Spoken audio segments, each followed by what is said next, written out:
Hiya! Welcome! This is a contest entry for a channel I've discovered. The channel name is HappyHippy the Vinyl Guy.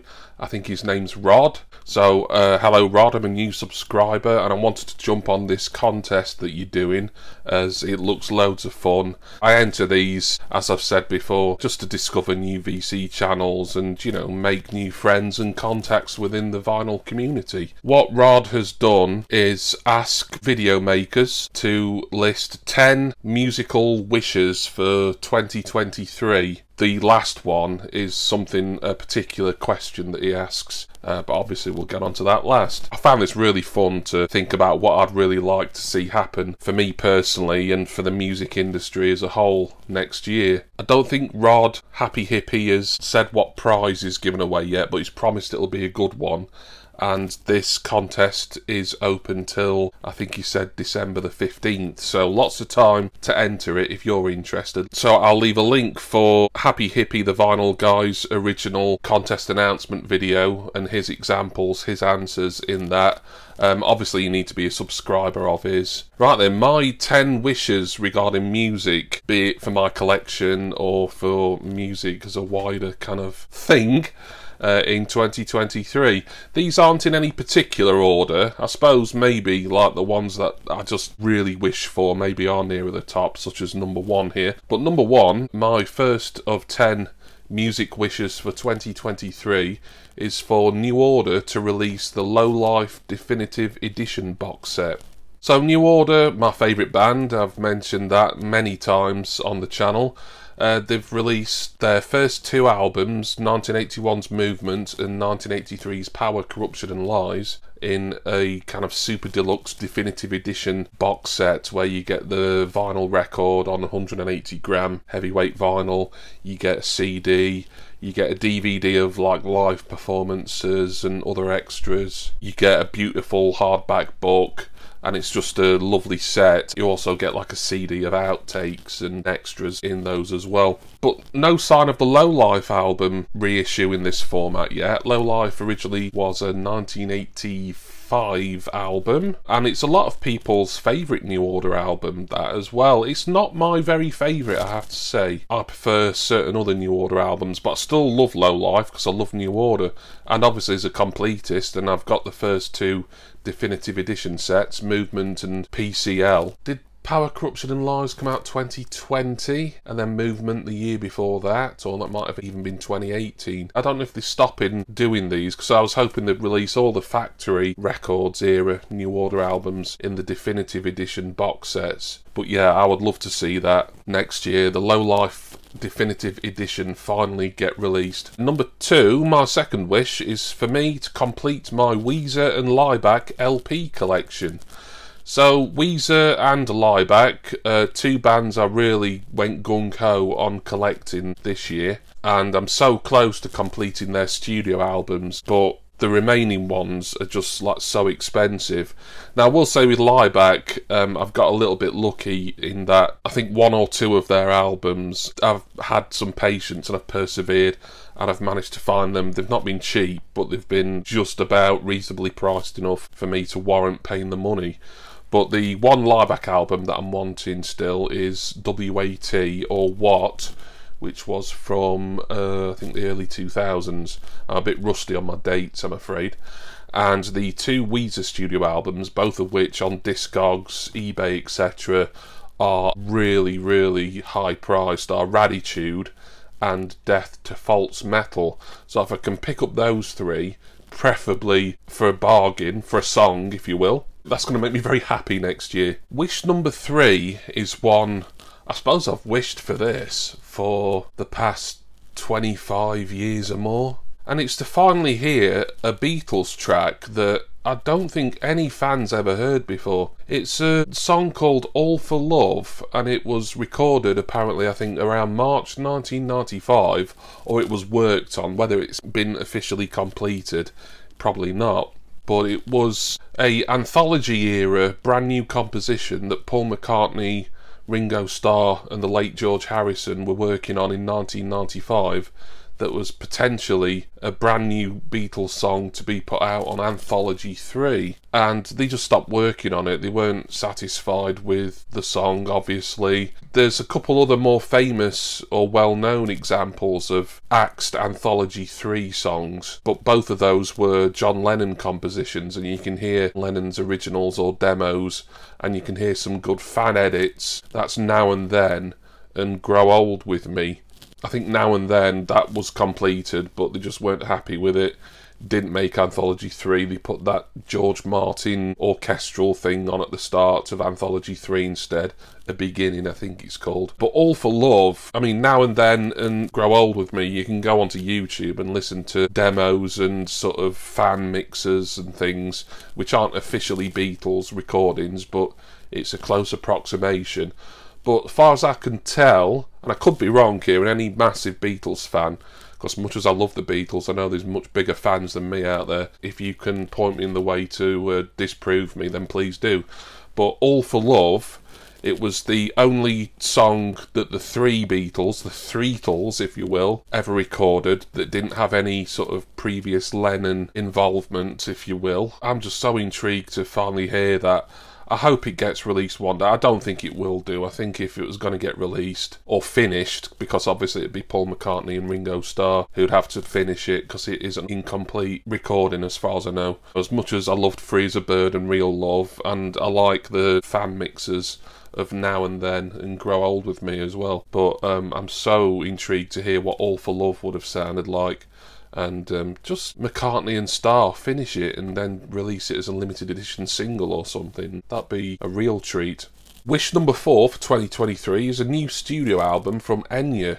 I'm a massive Enya fan. She's my favourite female artist, really. I've got all her albums on CD, actually on CD and mini disc, I should say. I think her last album was Dark Sky Island in, I think, 2015. You know, she obviously has these sort of long gaps between recording new material, but I think, you know, as it'll be 8 years or so in 2023 since the last album, I think it's high time we got a new Enya album. Beautiful voice, beautiful production, beautiful lady. I don't care how uncool that makes me, but Enya is fantastic as far as I'm concerned.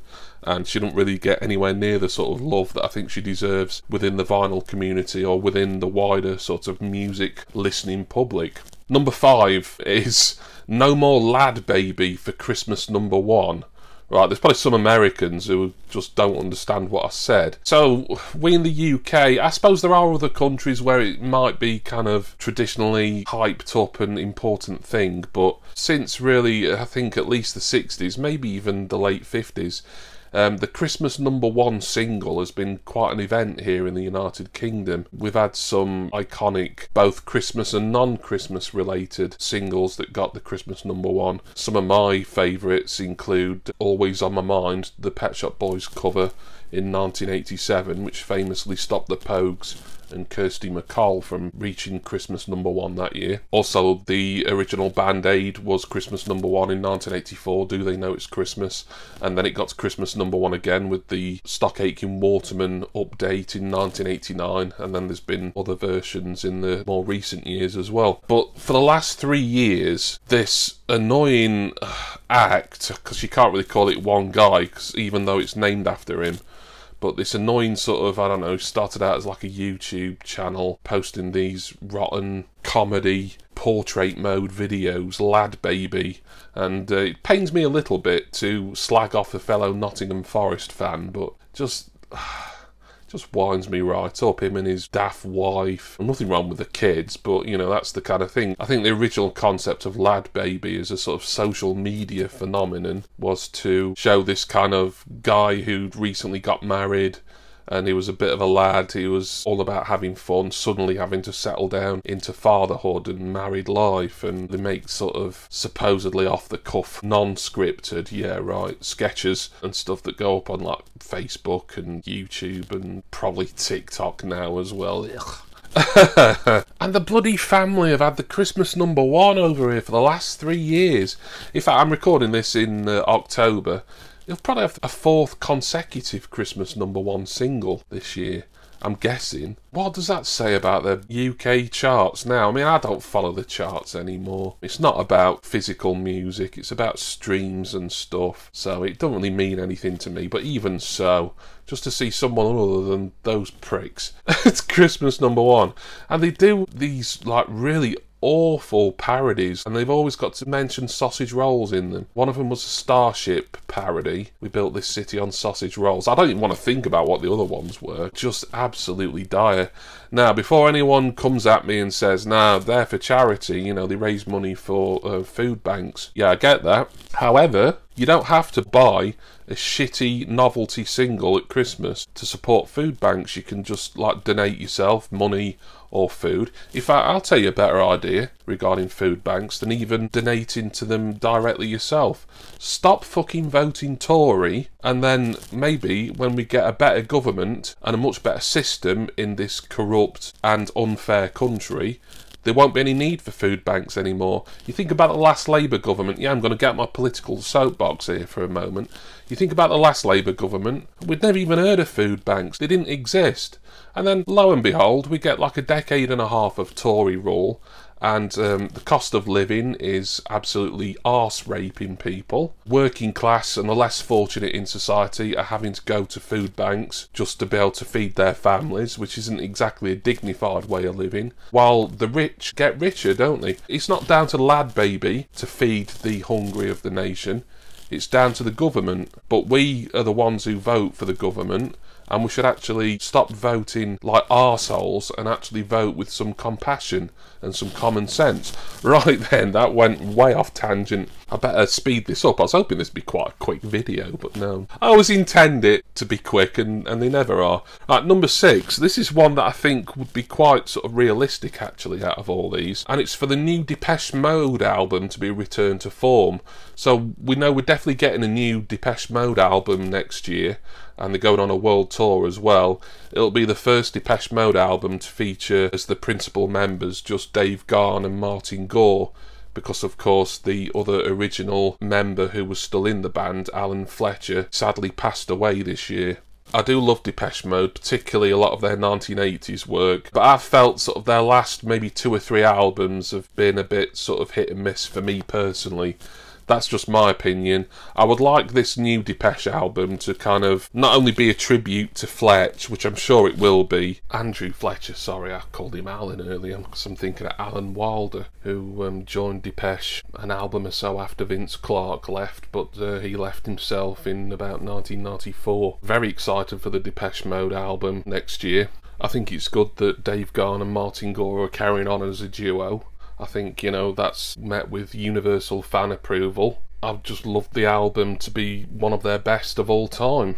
#7, it's another one that's for my own personal music collection, but I would like to own an item in the Rammstein library that's pretty expensive now, and it's their original singles collection box set. And it's got their first, how many, 5 or 6 singles on it, CD singles. I used to collect Rammstein CD singles, and I've got all their albums on CD, and I've got all of them on vinyl now as well. But I did sell all my CD singles before I moved to Ireland 10 years ago. I've also been collecting, as you'll have seen in more recent videos on this channel, a lot of Rammstein singles on 7, 10 and 12-inch vinyl. I've not really got any great compulsion to get all the CD singles again, even though from their inception in 94, 95, all the way up till sort of the early 2000s, CD was their prominent format, and very little, if anything, was actually released on vinyl by the band at that period. But the original singles collection box set's just a really nice collector's item,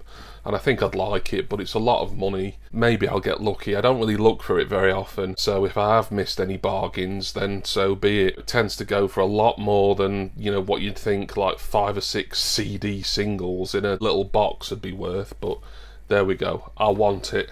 Maybe next year I'll get it. #8 is to host or co-host or participate even in some sort of vinyl community live show. I haven't done any live streaming on this channel now in probably about a year. A lot of long-time viewers will know that I did stop doing sort of live streams, and they weren't anything to do with music or the VC. They were just general sort of party game and having a laugh with mates kind of things, really. But I stopped doing those because of my sight problems, which are thankfully now behind me. So I would like to get back into live streaming, but I would like to do something music related. A regular show talking about music. I haven't really figured out the sort of fine details in my head, but I wouldn't want to do it on my own. I think these things always work best when you've got at least one other person to kind of bounce off and discuss things with. I do know one friend of mine who would certainly be up for co-hosting on my channel. By a similar token, I would be up for appearing either as a guest or as a regular kind of person on other people's, depending on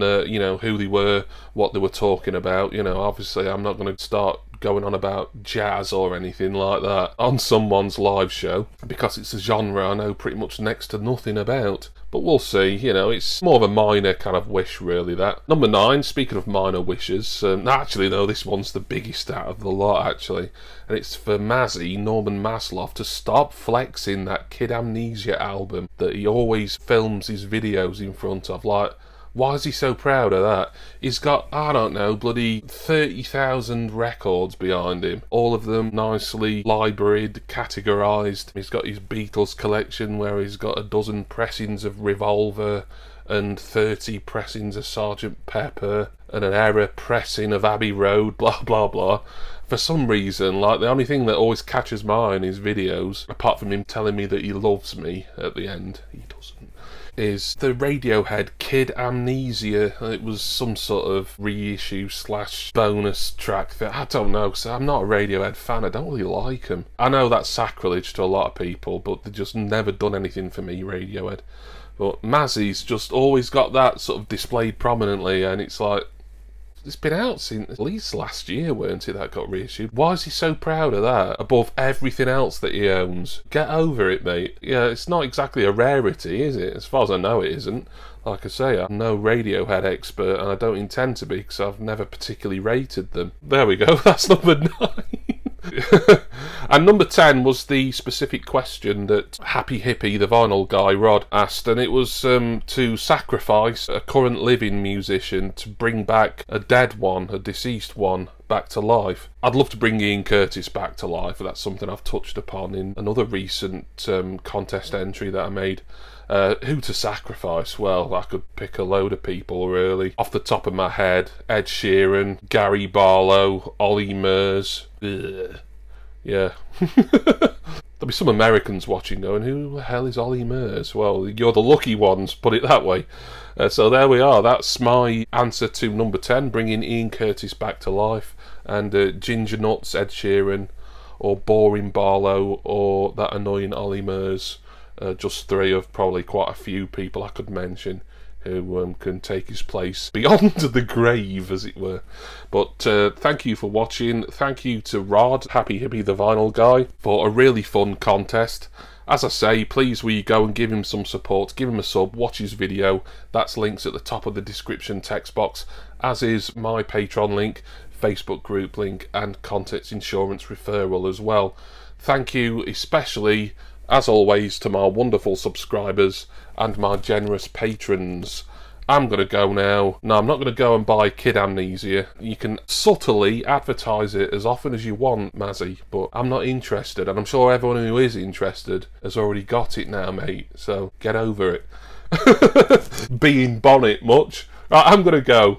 Please do join me again for my next vinyl community contest entry and music collecting video. Cheers, everyone. See ya!